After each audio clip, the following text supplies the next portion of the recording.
10 ঘন্টা ধরে আমরা হাঁটছি।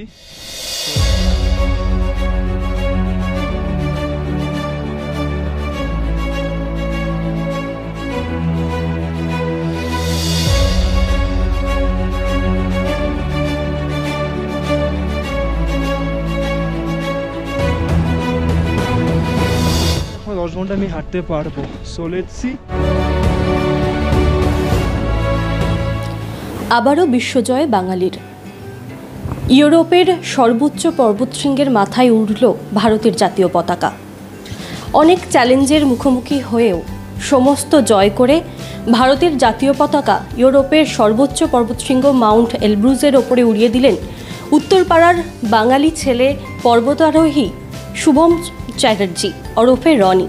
আমি আমার সঙ্গে এই মুহূর্তে রনিকে পেয়ে গিয়েছি এবং এই যে পর্বত আরোহণ তার একটি বিশেষ উদ্দেশ্য রয়েছে এবং তার একটি স্বপ্ন রয়েছে, সমস্তটাই আমি কিছুই বলবো না, সরাসরি কথা বলবো রনির সঙ্গে। প্রথমে ডিএনএন বাংলায় স্বাগত। ধন্যবাদ দিদি। একদম ছোট্ট করে জিজ্ঞাসা করব যে এই যে মাউন্ট এলব্রুজে প্রথমবার যাওয়া এবং জয় করা কতটা চ্যালেঞ্জ ছিল বা কিভাবে কি অভিজ্ঞতা, ছোট্ট করে। যখনই কোনো নতুন পর্বতে যাই মাউন্টেনিয়ারিংয়ের জন্য, তো কোনো না কোনো চ্যালেঞ্জ ফেস করি। তো এবারের মেইন চ্যালেঞ্জ ছিল আমার হিডেন ক্রিভার্স, কারণ এই হিডেন ক্রিভার্স আমি কখনো ফেস করিনি। তো এই হিডেন ক্রিভার্স আলাদা আলাদা জায়গায় ছিল। হিডেন ক্রিভার্স মানে হচ্ছে বরফের ফাটল, যেখানে অনেক ডিপ হয়ে যায়, যেখানে মানুষও ঢুকে যেতে পারে।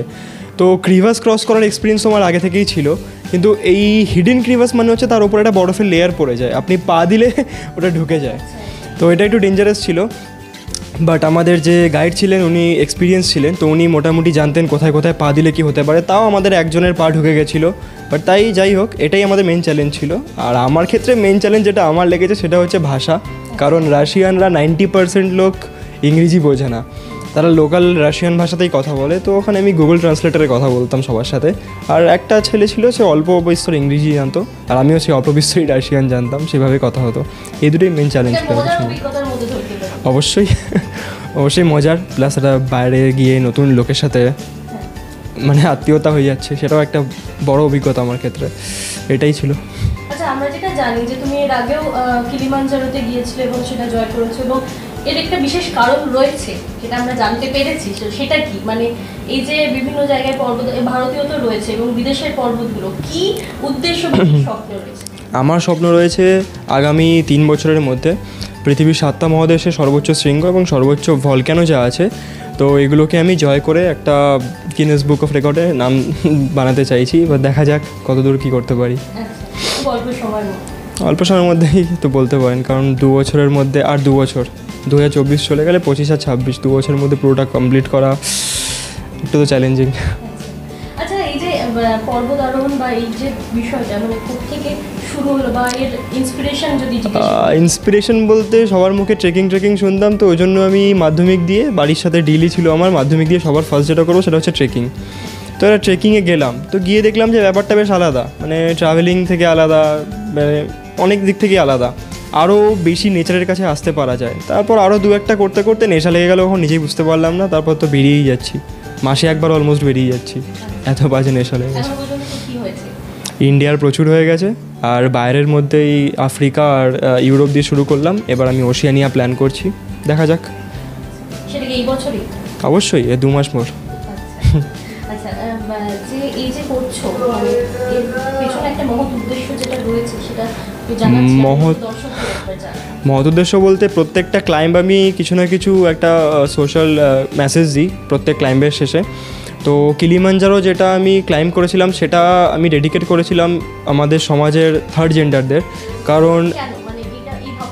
কারণটা হচ্ছে একটা মাউন্টেনিয়ারের যা লড়াইটা হচ্ছে, সেই লড়াইটা হচ্ছে নিজের সাথে নিজের, বাট এই যে থার্ড জেন্ডার, এই লড়াইটা হচ্ছে পুরো সমাজের সবার সাথে।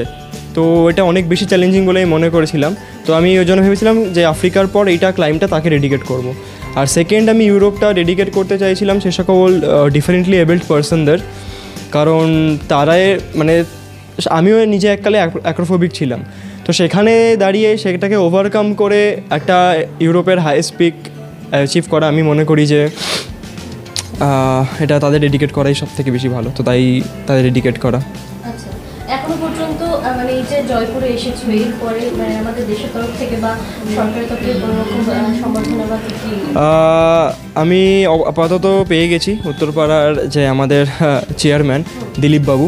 তো দিলীপবাবু অলরেডি আমার সংবর্ধনা দিয়ে দিয়েছেন, তো আমি তাতেই খুশি, অনেক খুশি। স্পন্সরশিপের জন্য তো অবশ্যই আমি অ্যাপ্লাই করব, স্পন্সরশিপের জন্য অবশ্যই আমি যাব। তো দেখা যাক এবার কতদূর কী হয়। আচ্ছা, আর একটা জিনিস, এর পরবর্তী পরিকল্পনা কী রয়েছে? পরবর্তী পরিকল্পনা আমি বললাম 2 মাসের মধ্যে আমি ওশেনিয়া যাচ্ছি। তো ওশেনিয়ার পর দেখা যাক, সারপ্রাইজ থাকে একটু সবার জন্য। আচ্ছা, এই যে বিশেষভাবে সক্ষমদের নিয়ে কি তুমি পরে পরিবর্তিতভাবে কাজ করতে চাও?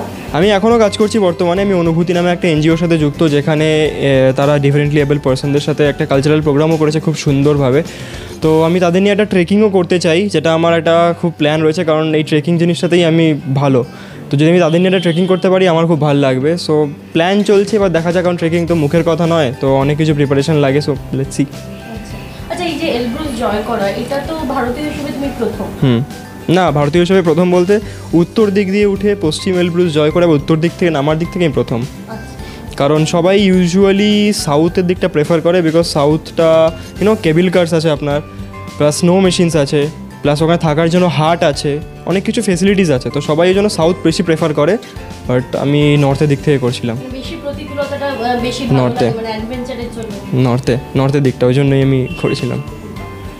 শুভমের সঙ্গে কথা বলে যেমনটা আমরা জানতে পারলাম, ভারতীয় হিসেবে কিন্তু সে একেবারেই প্রথম যে এই মাউন্ট এলব্রুজের একেবারে উত্তর দিক দিয়ে উঠে এবং উত্তর দিক দিয়েই নেমে এসেছে, যেটা অত্যন্ত প্রতিকূল অবস্থা মধ্যে থাকে, এবং সেই প্রতিকূল অবস্থাটাকে চ্যালেঞ্জের মতো করে নিয়ে সে কিন্তু এই পর্বত জয় করেছে। এবং পর্বত আরোহণ তো অনেকেই করে, তবে শুভমের ক্ষেত্রে যে বিষয়টা ব্যতিক্রম, সেই বিষয়টা হচ্ছে শুভম এই যে তার পর্বত আরোহণ, এই পর্বত আরোহণগুলো এক একটা কমিউনিটিকে ডেডিকেট করতে চায়। যেমনটা সে কিলিমাঞ্জারো পর্বত আরোহণের সময় ডেডিকেট করেছিল তৃতীয় লিঙ্গের মানুষদেরকে, এবং এই যে এলব্রুজ মাউন্ট এলব্রুজ জয় করার যে পর সে সেটাকে কিন্তু ডেডিকেট করেছে যে বিশেষভাবে সক্ষম ব্যক্তিরা রয়েছেন তাদের উদ্দেশ্যে। এবং পরবর্তীকালে তার পরিকল্পনাও রয়েছে যে এই বিশেষভাবে সক্ষম ব্যক্তিদের নিয়ে যদি কোনো ট্রেকিং বা কোনো পর্বত আরোহণ করা যায়। এবং আরও একটি স্বপ্ন তার চোখে রয়েছে যে পৃথিবীর যে 7টি মহাদেশ রয়েছে, সেই 7টি মহাদেশের সর্বোচ্চ পর্বতশৃঙ্গ এবং সর্বোচ্চ যে আগ্নেয়গিরি রয়েছে, সেই আগ্নেয়গিরিকে জয় করা এবং সেখানে ভারতের পতাকা উড়িয়ে দেওয়া। ডিএনএন বাংলার পক্ষ থেকে থাকলো শুভমের জন্য অনেক শুভেচ্ছা। আপনারা শুভমকে শুভেচ্ছা জানাতে কমেন্ট করুন আমাদের কমেন্ট বক্সে, এবং এরকমই আরও খবর জানতে নজর রাখুন ডিএনএন বাংলায়। ডিএনএন বাংলা, সবার মনে সবার ফোনে।